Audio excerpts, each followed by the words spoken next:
warahmatullahi wabarakatuh. Syukur alhamdulillah kita mengucapkan kehadiran Allah Subhanahu wa taala yang telah memberikan kita kesehatan dan kesempatan sehingga kita dapat bertatap muka pada siang hari ini. Sholawat dan salam yang selalu kita hadiahkan ke ruh Nabi besar Muhammad sallallahu alaihi wasallam yang syafaatnya kita harapkan mulai hari ini sampai pada hari terakhir. Yang saya hormati Ibu Kepala Sekolah, yang saya hormati rekan-rekan tenaga pendidik di SD 0106 Sibuhuanjai. Adapun kegiatan kita pada siang hari ini yaitu melakukan diseminasi. Untuk itu kami persilahkan kepada Ibu Eva Merianti untuk memberikan arahan mengenai tentang diseminasi pada siang hari ini.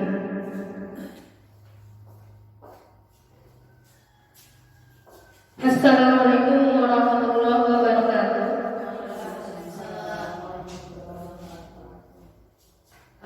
Yang saya hormati Ibu Kepala SDN 0106 Sibuanjai, yang saya hormati Ibu Guru yang mengajar di SD 0106 Sibuanjai.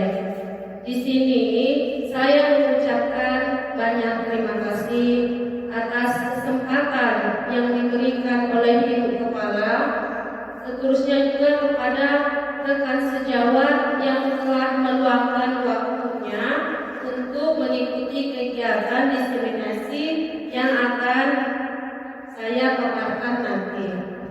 Nah, di sini kami melakukan kegiatan aksi naskah sebagai tujuan akhir dari kegiatan modul 1. Diseminasi pada hari ini adalah mengenai budaya positif. Nah, di sini saya bukan untuk menggurui, kita di sini hanya sharing, berbagi sedikit, saling membagi ilmu, yang mana semoga nanti kegiatan ini bisa kita laksanakan dan bisa kita terapkan di sekolah kita. Budaya positif.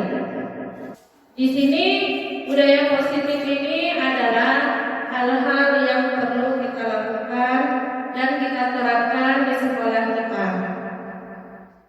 Oke, next. Modul yang akan kita pelajari pada hari ini adalah budaya positif dengan beberapa bagian, yaitu perubahan paradigma belajar, disiplin positif, motivasi perilaku manusia, keyakinan kelas, posisi kontrol, restitusi, segitiga restitusi. Nah, di sini budaya positif adalah salah satu tanggung jawab seorang guru.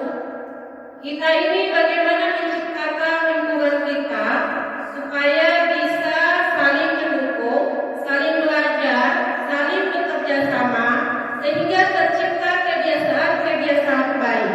Dari kebiasaan-kebiasaan baik akan tumbuh menjadi karakter-karakter baik warga sekolah, dan pada akhirnya dari karakter-karakter tersebut akan membentuk sebuah kebiasaan baik dan menjadilah sebuah budaya positif. Perubahan paradigma paparan Dr. William Glasser. Di sini kita sebagai guru sering melakukan miskonsepsi tentang kontrol. Di sini diterapkan dalam kontrol teori oleh Dr. William Glasser. Yang pertama adalah ilusi guru mengontrol murid. Yang kedua, ilusi bahwa kritik dan membuat orang merasa bersalah dapat menguatkan karakter.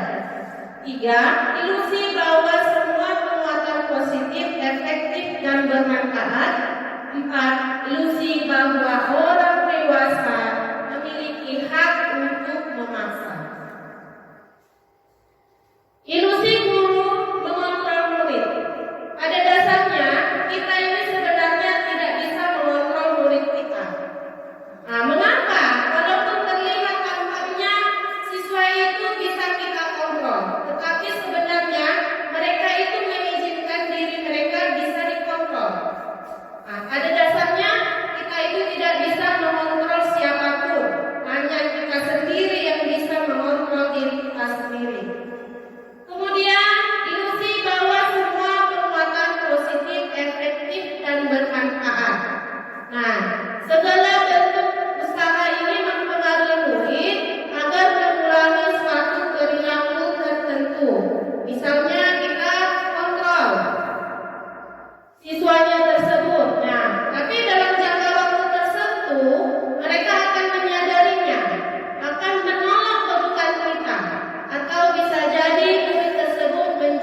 Ilusi bahwa orang dewasa memiliki hak untuk memaksa.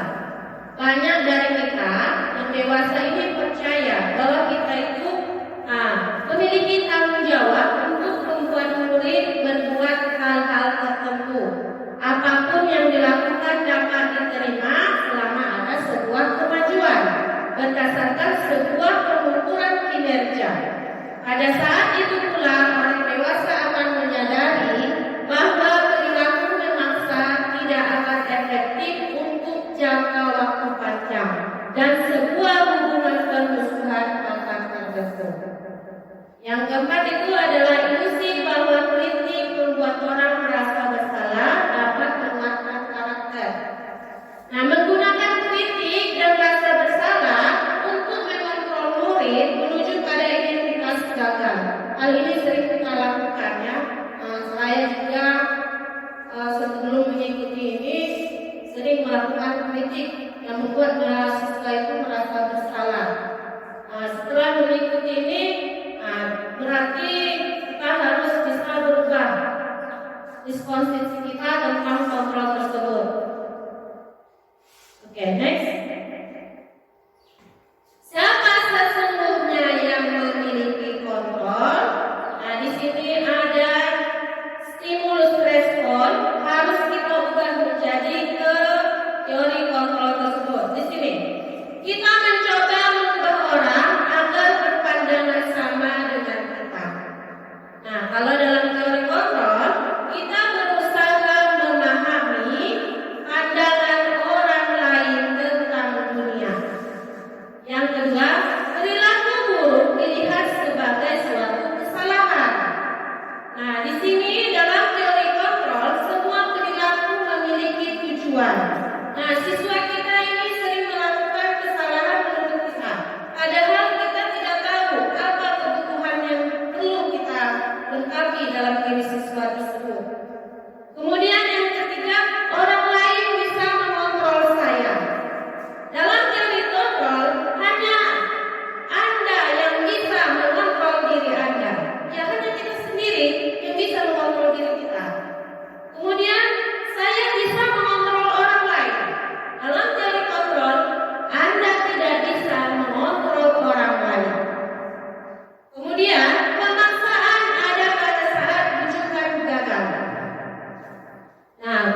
bisa meningkatkan pengetahuannya tanpa ada merasa saya akan dihukum, saya akan mendapat seperti ini. Jadi dia memang sadar dia. Nah, berarti inilah yang harus kita tanamkan pada diri kita dan juga pada diri siswa kita. Motivasi internal, motivasi di dalam diri kita sendiri. Nah, inilah harus kita terapkan ya kepada kita dukung anak-anak kita, begitu juga dengan diri kita sendiri. Oke, next. Nah, nilai-nilai kebajikan universal.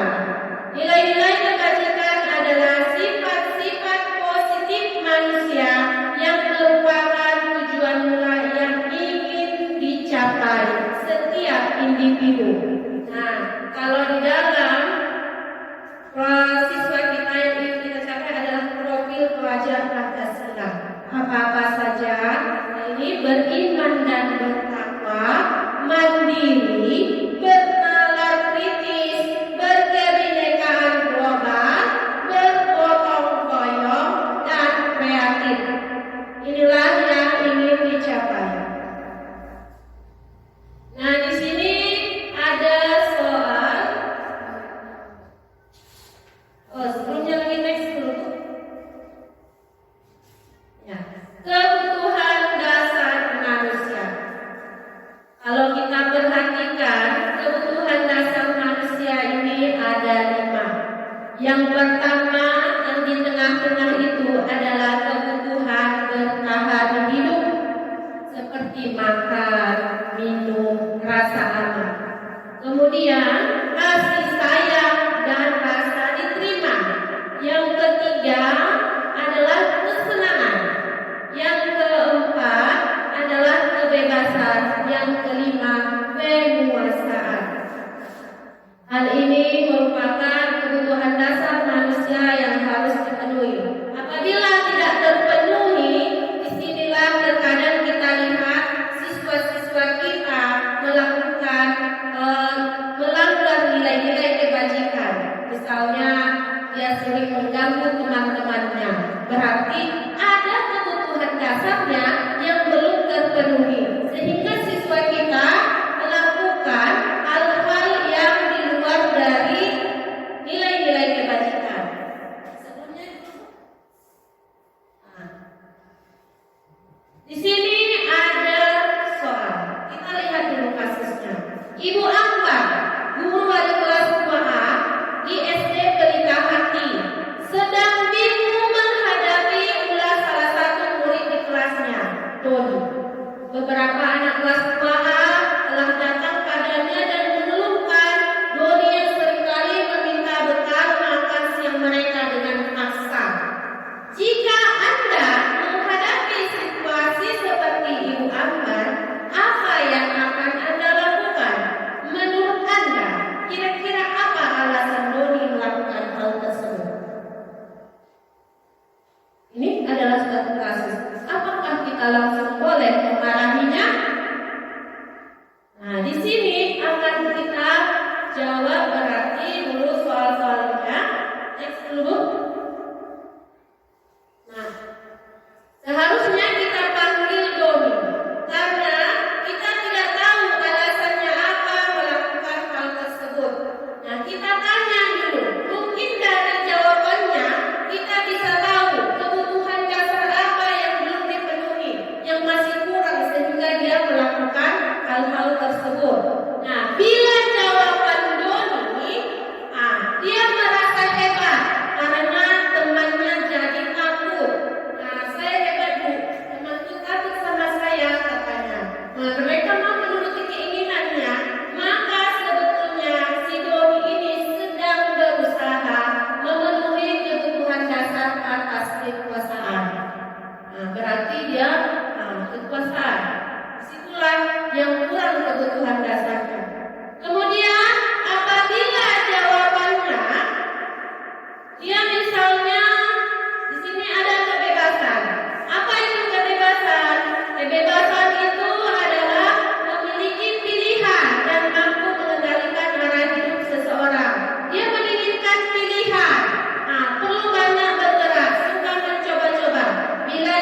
di sini ada seorang.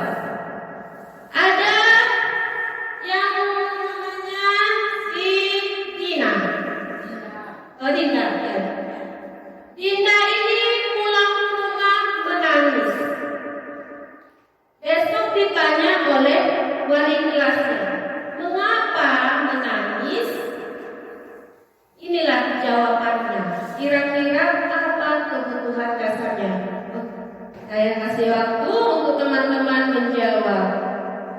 Kalau nomor 1 itu guru bilang, aku tidak boleh bersenandung sewaktu mengerjakan tugas. Katanya kelas harus tenang, tidak ada suara. Kan nggak seru jadinya.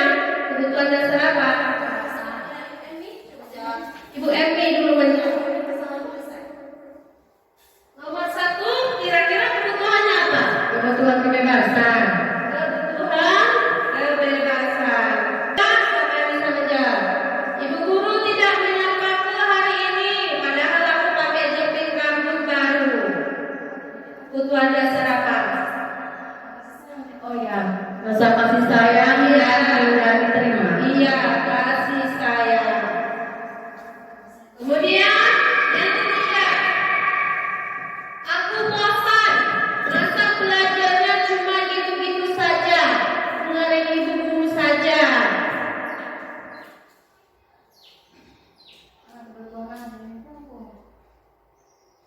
Apa ya? Aku bosan, masa belajarnya cuma gitu-gitu saja. Berarti dia merasa perlu kebebasan. Kemudian aku sedar, gambarku tidak rapi, malah ibu guru nunjukin ke teman-temanku di depan kelas. Nah, ini masuk ke kekuasaan. Oke, kita lanjut. Next. Nah, keyakinan kelas. Mengapa keyakinan kelas? Mengapa tidak peraturan kelas saja? Kedua, mengapa adanya keyakinan kelas penting terbentuknya sebuah budaya positif? Tiga, bagaimana mewujudkan sebuah keyakinan kelas yang efektif? Nah, kita ini misalnya memiliki peraturan tentang penggunaan helm pada saat mengendarai kendaraan. Nah, itu kalau menurut kemungkinan jawaban kita pasti adalah untuk keselamatan. Nah, mengapa penggunaan masker dan mencuci tangan itu perlu kita lakukan setiap saat? Tentu juga, nah itu jawabannya kesehatan.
menjaga lingkungan kelas. Kita buat menjadi kalimat-kalimat positif, jangan kalimat negatif. Sudah? Kita tinjau kembali pendapat-pendapat mereka. Nah, kalau misalnya terlalu banyak yang sama, kita buat dalam satu kelompok. Nah, seperti yang kemarin, kami ada di situ dibuat mereka menjaga lingkungan sekolah, menjaga lingkungan kelas, jangan buang sampah. Berarti itu tentang tetap menjaga lingkungan. Ada yang buatnya jangan buang sampah sembarangan. Kita buat dalam satu kelompok saja. Nah, kemudian keyakinan kelas ini jangan terlalu banyak, supaya siswa kita itu mengingat keyakinan kelas. Apakah cuma 3 boleh ataupun 5 juga boleh. Nah, supaya mereka mengingat keyakinan apa yang telah kita sepakati bersama. Nah, setelah selesai dibuat, nah kita tinjau, kemudian disetujui. Kita tanya siswa tersebut, apakah keyakinan kelas yang pertama ini kita setujui? Nah, kalau mereka bilang setuju, nah berarti kita buatlah itu keyakinan kelas mereka. Kemudian kita pajang di dinding kelasnya. Kita pajang supaya mereka mengingat keyakinan kelasnya masing-masing. Nah, ini diharapkan nanti mungkin dari ibu kelas 1 sampai kelas 5 juga membuat keyakinan kelas masing-masing di kelasnya. Bisa diterapkan. Next book. Nah, hukuman, konsekuensi, restitusi. Apabila kita sudah membuat keyakinan kelas, siswa tersebut mungkin ada yang melakukan pelanggaran. Nah, di sini kita akan melihat apakah hukuman, konsekuensi atau restitusi yang harus kita lakukan. Di sini kita akan melihat apa perbedaan antara hukuman, konsekuensi dan restitusi tersebut. Nah, perbedaan hukuman dan konsekuensi. Kalau dia hukuman, sesuatu yang menyakitkan harus terjadi. Kita hukum siswa tersebut, pasti di dalam hatinya ada merasa marah, dendam pada kita. Karena menurut mereka hukuman itu kadang tidak pantas. Kalau konsekuensi, sesuatu harus terjadi. Kenapa sesuatu harus terjadi? Perbedaannya seperti ini. Kalau hukuman ini tanpa direncanakan, ya kan? Misalnya siswa kita tersebut terlambat, pergi lari ke lapangan, kita bilang lari di lapangan, kapan langsung lari. Itu tidak ada yang kita bilang sama mereka hukumannya akan seperti itu. Kalau konsekuensi itu direncanakan dengan siswa, tapi dalam ada ukuran waktunya. Misalnya apabila kamu terlambat 3 kali berturut-turut, kamu nanti dikurangi waktu istirahatnya berapa menit dari waktu yang terlambat, atau mungkin kehilangan waktu bermain. Itu disepakati dengan siswa tersebut. Tapi kalau hukuman ini memang kita sadari, saya juga sadari, hukuman ini memang sering kita lakukan.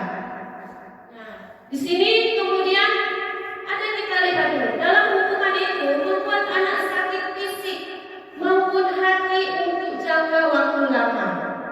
Kadang kita juga waktu kami di Gunung Merak ditanya, apa jangka waktu yang kau ingat sama guru? Diceritakan. Bahkan saya juga menceritakan apa yang pernah dilakukan oleh guru saya sampai sakit hati. Nah, mungkin siswa kita juga seperti itu kepada kita. Jangkanya jangka lama, bahkan sudah nanti dewasa pun mereka ingat bagaimana kita. Konsekuensi membuat anak merasa tidak nyaman dalam jangka waktu pendek karena sudah disepakati duluan. Nah, mungkin tetap ada dua, tapi jangkanya pendek karena dia sudah tahu konsekuensinya apa. Kemudian anak membenci kedisiplinan. Nah, dengan kita melakukan kegiatan tersebut tadi, nah tersebut mungkin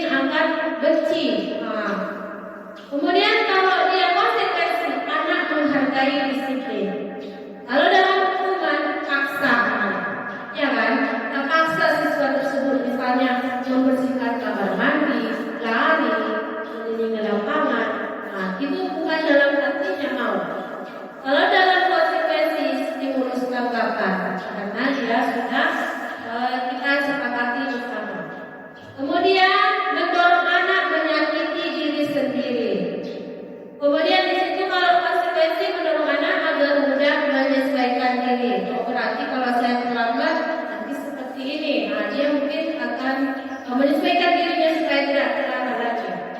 Kalau di sini konsep diri yang buruk, dia merasa malu, merasa dirinya malu kepada teman-temannya. Kalau di sini di konsekuensi konsep diri yang baik.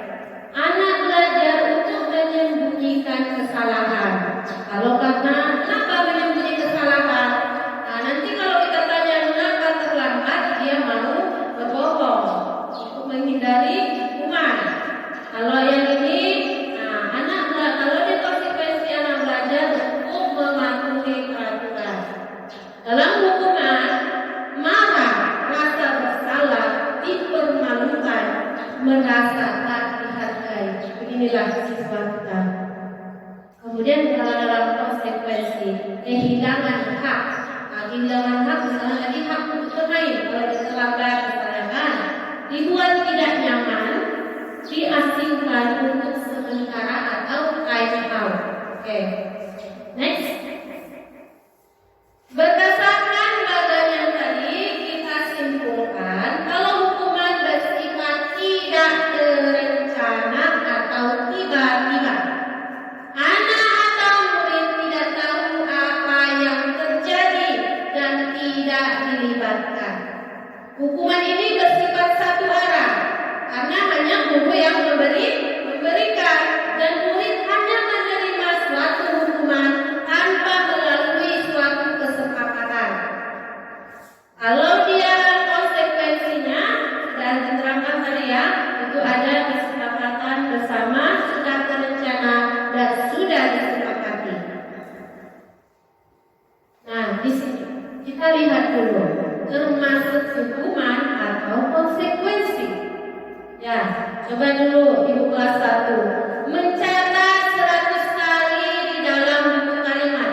Saya tidak akan terlambat lagi ke sekolah.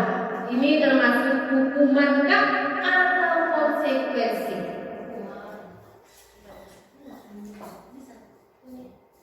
Ini termasuk hukuman, Bu. Iya, termasuk hukuman. Oke, soal nomor 2, coba dulu Ibu Panggabaya. Lahir mengelilingi lapangan basket 2 kali karena terlambat hadir di sekolah. Termasuk apa ya? Ini termasuk hukuman. Termasuk hukuman. Ya. Yang ketiga, coba dulu Ibu kelas 5A. Murid diminta untuk push up 15 kali karena tidak menggunakan masker ke sekolah. Hukuman, Bu. Hukuman. Yang keempat, menggantikan kertas tugas teman yang telah dicoret-coret. Oke, Ibu dulu ya. Kira-kira ini hukuman atau konsekuensi? Mengganti kertas teman. Menurut saya ini konsekuensi ya. Iya, termasuk konsekuensi. Kemudian membersihkan tumpahan air di meja tulis karena tersenggol pada saat belajar. Ibu Aisyah, ini termasuk apa? Hukuman konsekuensi. Apa Bu? Iya, konsekuensi. Selanjutnya, murid disuruh untuk mengenakan sepatu seharian di sekolah karena tidak menggunakan sepatu hitam. Murid disuruh untuk tidak memakai sepatu seharian karena tidak menggunakan sepatu hitam. Nah, nggak boleh pakai sepatu siswanya karena sepatunya warnanya warna-warni. Ini termasuk hukuman atau konsekuensi? Apa? Hukuman, Bu. Kalau menurut saya. Iya, ini termasuk hukuman karena tidak pakai sepatu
Ini sudah.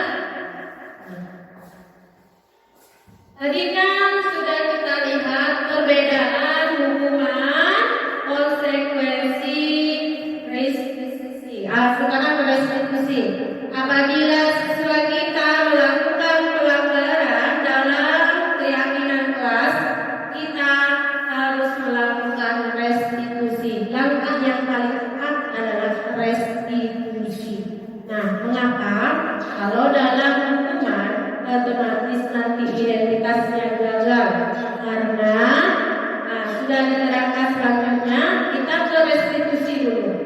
Mengapa restitusi ini merupakan pilihan dulu? Karena dalam restitusi itu menguatkan murid dalam jangka panjang. Korbannya mendapat ganti. Sudah, misalnya ada yang berkelahi siswanya. Nah, bukan hanya korban, tetapi juga nanti ada juga siswa itu kita bimbing. Kemudian murid mendapat penguatan, masalah terpecahkan, murid belajar bertanggung jawab untuk perilakunya, fokus pada pemecahan masalah. Nah, kemudian kita tanya, apa yang kamu yakini? Apa yang bisa kamu lakukan? Murid akan menghormati dirinya maupun orang lain. Next. Nah, kita lihat dulu apa itu restitusi. Nah, disinilah kita lihat. Restitusi itu proses menciptakan kondisi bagi murid untuk memperbaiki kesalahan mereka. Mereka bukan hanya bisa mengkritik orang lain, mengomentari orang lain. Mereka kita ajak melihat, mengomentari dirinya sendiri. Nah, sehingga mereka nanti bisa kembali lagi pada kelompok mereka dengan karakter yang lebih kuat. Nah, di sini kita membantu murid berpikir tentang orang seperti apakah yang mereka ingin dan bagaimana mereka harus memperlakukan orang lain.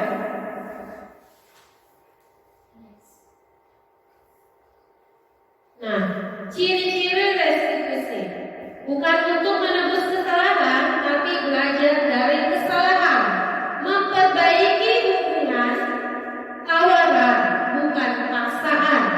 Restitusi menuntut untuk melihat ke dalam dirinya, mencari kebutuhan dasar yang mendasari tindakannya, kemudian fokus pada karakter, fokus pada solusi, dan mengembalikan murid yang berbuat salah pada kelompoknya.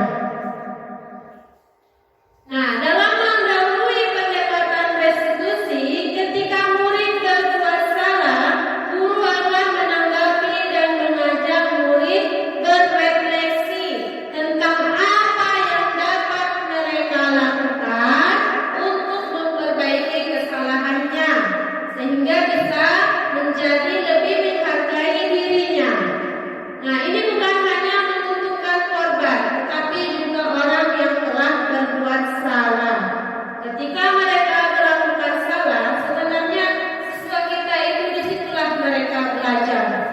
Apabila kita membimbingnya dengan baik, akhirnya mereka bisa menghargai dirinya maupun orang lain.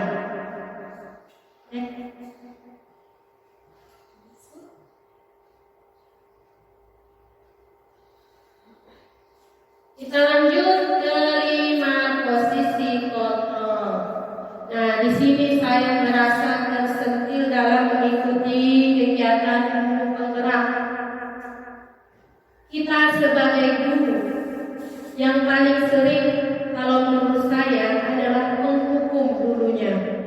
Setelah saya mengikuti guru penggerak, saya merasa tersentil. Ternyata apa yang saya lakukan salah. Nah, di sini kita lihat ada 5. 1, penghukum. Yang kedua, membuat orang merasa bersalah. 3, teman. 4, pemantau. 5, manajer. Nah, apa bedanya yang 5 posisi kontrol tersebut? Kalau dalam penghukum,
sudah kelas 5.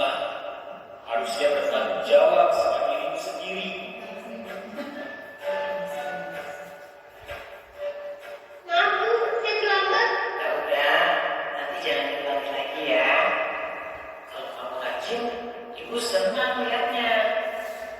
Ya, lain kali tepat waktu ya masuknya. Kelas 10 dong. Kita kan teman. Wah, jadi kalau aku terlambat lagi, apa ya?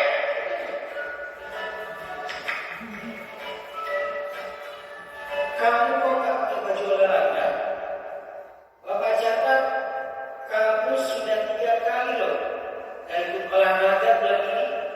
Iya Pak, 3 kali berarti saya dapat sanksi Pak.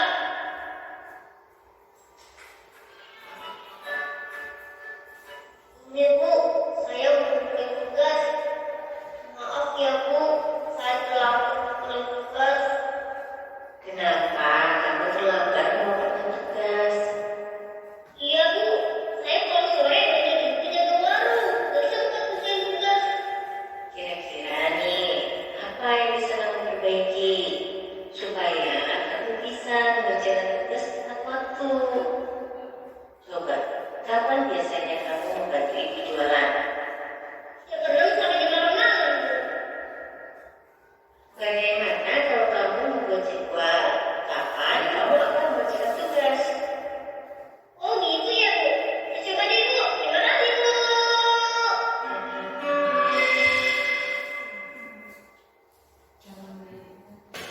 Sudah? Kita tadi sudah melihat video 5 posisi kontrol tubuh. Oke, kita kembali ke Mas.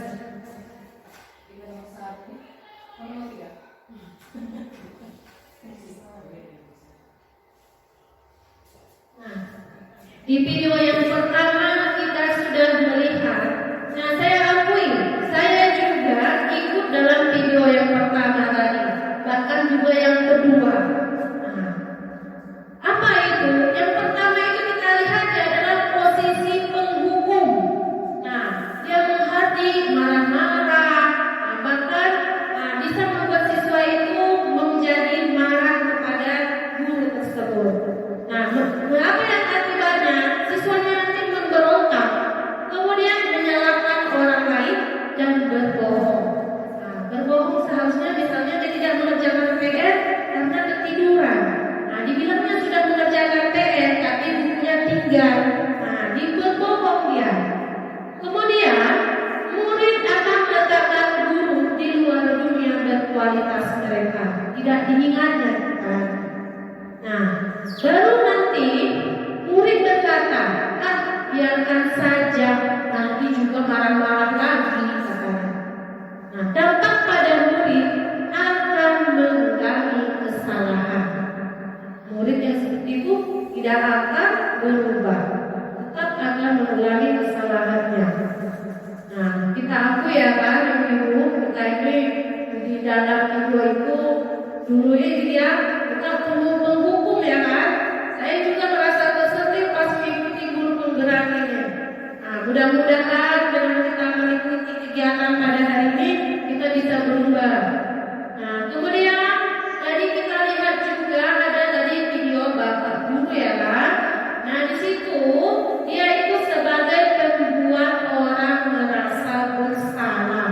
Nah, mau jadi apa kamu nanti kalau sudah besar? Gak kasihan sama ibumu, bapakmu, dan capek-capek dia menyekolahkanmu, tapi kau tak mau mengerjakan tugas apapun. Nah, situ siswanya itu nanti bagaimana? Nah, bedanya itu kalau dia dalam berbuat itu berceramah. Nah, seharusnya ibu kecewa samamu katanya. Nah, kamu seharusnya sudah tahu ibu capek mengatakannya, ibu stres. Nah, sering kan? Kadang-kadang kita lelah menghadapi siswa kita yang banyak tingkahnya. Kemudian bagaimana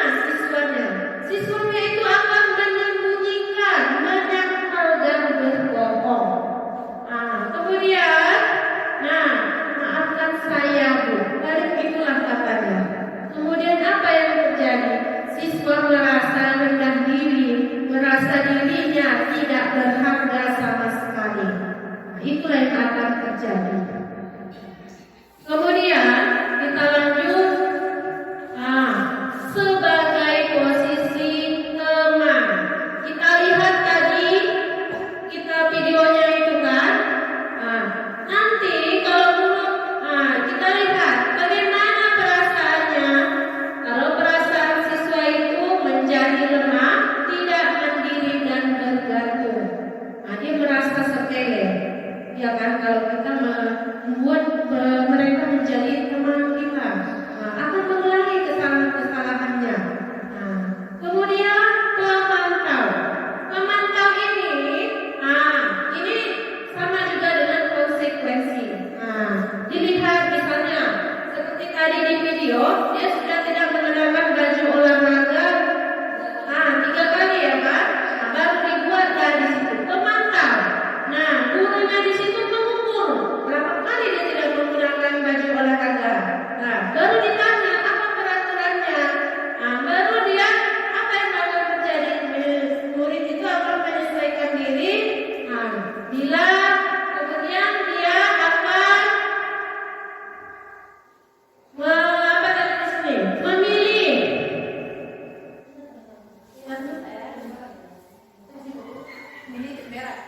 Oke, menitik beratkan ada sanksi atau hadiah untuk dirinya. Yang selanjutnya adalah identitas. Di sini posisi control manager. Inilah yang perlu kita tanamkan pada diri kita. Apa yang harus kita lakukan? Misalnya siswanya melakukan kesalahan, kita ajukan pertanyaan-pertanyaan. Apa yang kita yakini? Apa yang bisa kita kerjakan? Apa yang bisa kau kerjakan untuk memperbaiki masalah?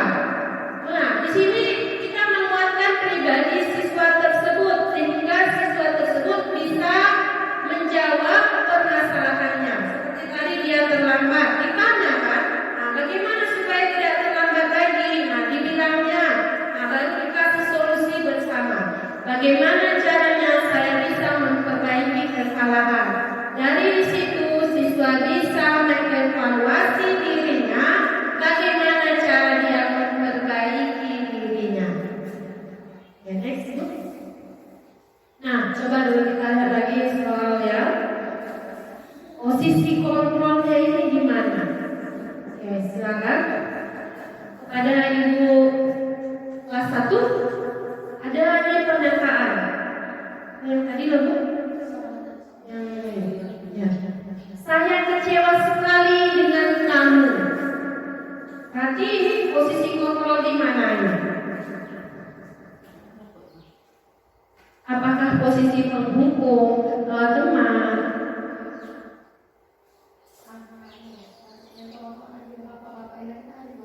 Apa dia? Apakah pembuat merasa bersalah? Apakah penghukum? Membuat orang merasa bersalah. Iya, saya kecewa sekali dengan kamu. Jadi di situ siswanya nanti bisa merasa dirinya memang mengecewakan sekali, tidak lihat jelek. Kemudian kamu tidak pernah benar melakukannya. Mana tadi?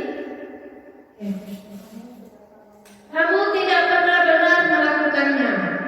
Itu sebagai posisi kontrol apa? Iya, menghukum.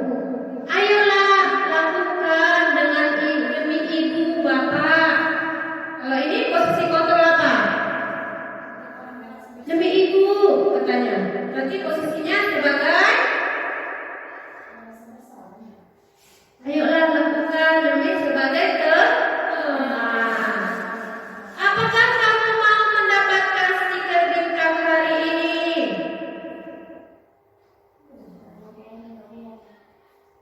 Ada penghukum, ada lagi teman, pembuat merasa bersalah, pemantau, baru manajer. Kalau ini berarti apa? Pemantau, iya bagus. Kelas 1, tepuk tangan dulu. Semangat dengan kelas 1. Bagaimana kamu bisa menyelesaikan masalah ini? Ini posisi apa?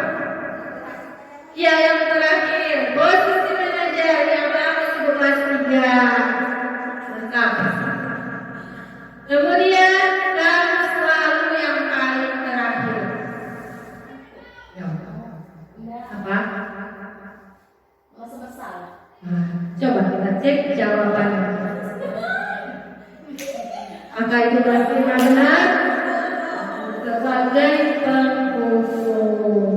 Nah, lalu paling terakhir berarti dia ini marah-marah ya. Sudah lihat? Nah, inilah dia. Sekarang kita lanjut.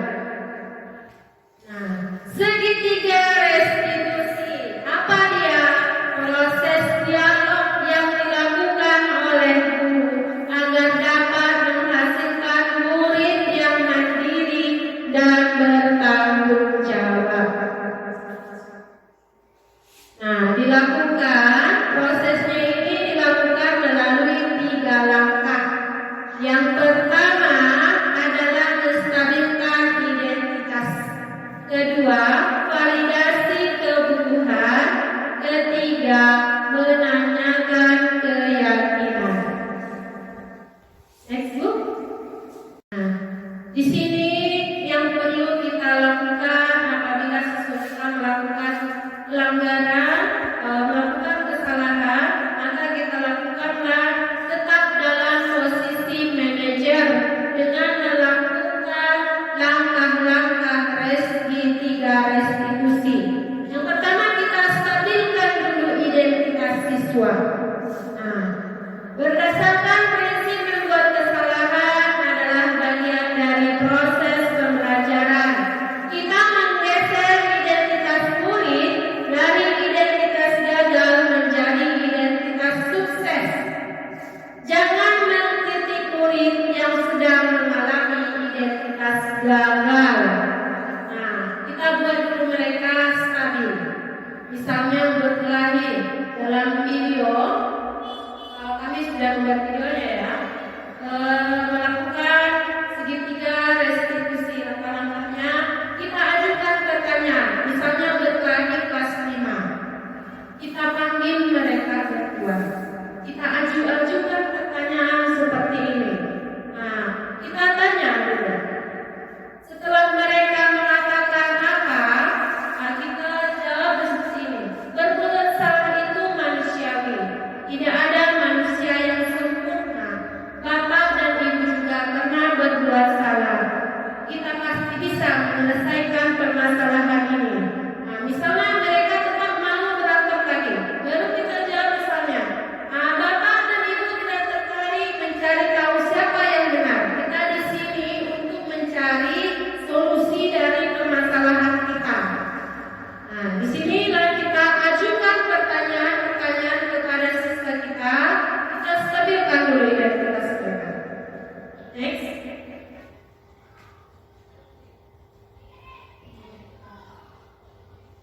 Dan kemudian validasi kebutuhan. Nah, di sini kita melihat apa yang telah mereka lakukan, apa yang perlu kita lakukan. Kita bisa mengatakan, kamu bisa saja melakukan hal yang lebih buruk, tapi kamu tidak melakukannya. Kamu pasti punya alasan mengapa melakukannya. Apa yang penting bagi kamu? Nah, kamu boleh tetap berusaha menjaga sikap itu, tapi tambahkan sikap yang lain. Maukah kamu belajar cara lain untuk mendapat yang kamu butuhkan tanpa harus memukul? Apakah kamu bisa melakukan dengan lebih baik besok lagi? Next. Kemudian setelah kita validasi kebutuhan mereka, kita tanyakan keyakinan mereka. Misalnya kami waktu itu buat si Fitri berkelahi dengan si Ubah. Nah, saya tanya, karena sudah ada keyakinan kelas saling menghormati. Kita tanya mereka, apa nilai yang kita percaya di kelas kita? Tentu mereka akan menjawab, saling menghormati. Nah, apakah kita sudah sepakat dengan keyakinan kelas kita yang tadi? Ya. Jadi kalau sudah sepakat, bagaimana? Kamu seperti apa yang kita rasakan? Kenapa ketika melakukan itu, apakah kamu mau menjadi orang seperti apa? Nah, kita tanyakan keyakinan kelasnya.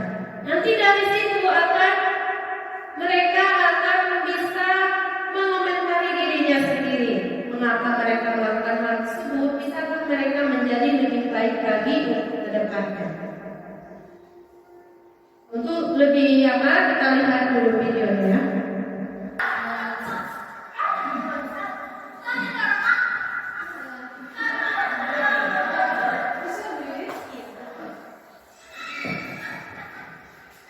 Kita panggil siswa.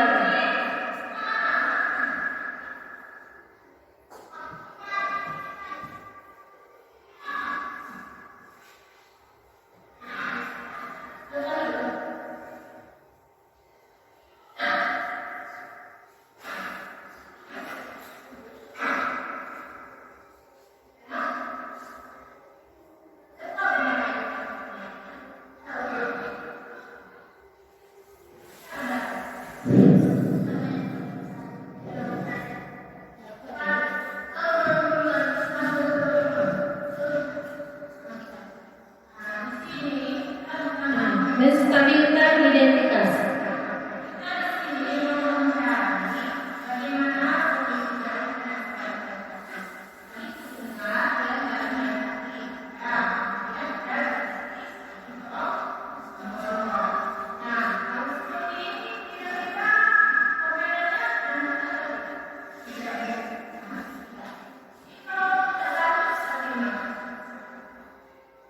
Nah, validasi kebenarannya ya.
Kita menanyakan keyakinannya dan bagaimana solusinya bersama-sama.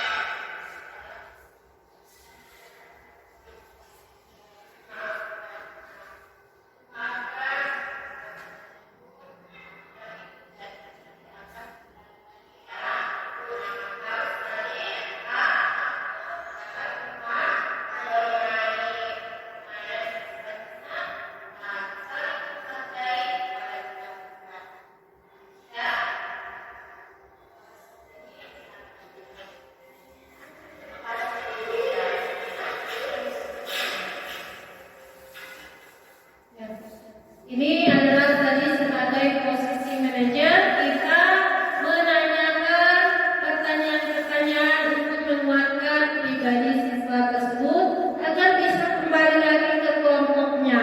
Karena tadi mereka berkelahi, akhirnya permainan mereka berhenti.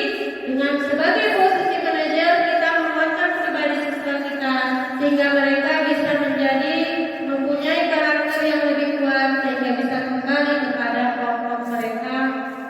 Dan saya harapkan kita sebagai guru ini mudah-mudahan kita bisa juga menerapkan posisi manajer di dalam sekolah kita ini dan juga membuat keyakinan kelas bersama-sama dengan siswa.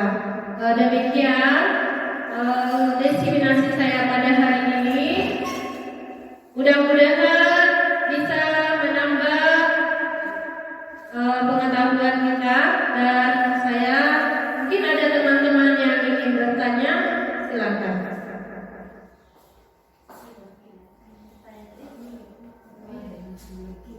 Oke, sampai sini saya mau bertanya mengenai keyakinan kelas. Kita ketahui bersama keyakinan kelas ini terjadi karena adanya kesepakatan kedua belah pihak.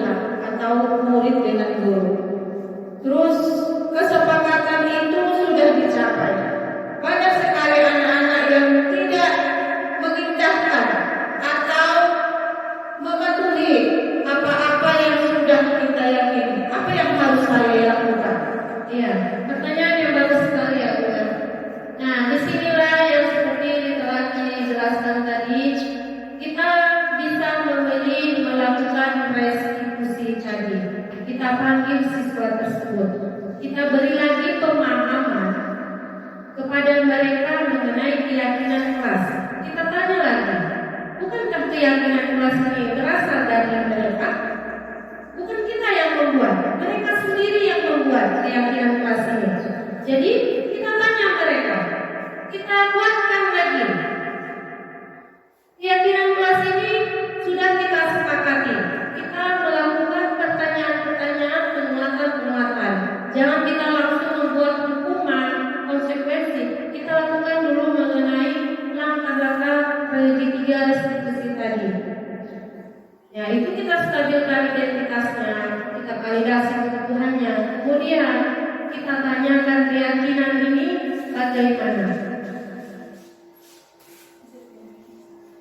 Udah Bu, jelas Bu ya? Jelas Bu dan Pak. Oke, kalau sudah paham, terima kasih atas waktunya.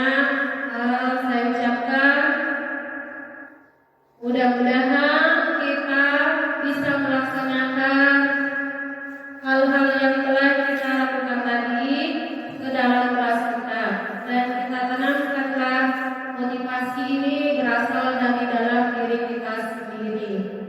Sekian dari saya. Wabillahi taufiq wal hidayah. Assalamualaikum warahmatullahi wabarakatuh.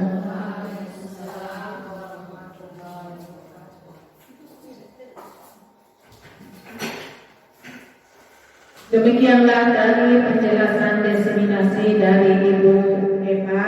Semoga apa yang Ibu sampaikan dapat kita terapkan dan dapat kita aplikasikan di dalam dan di luar kelas kita.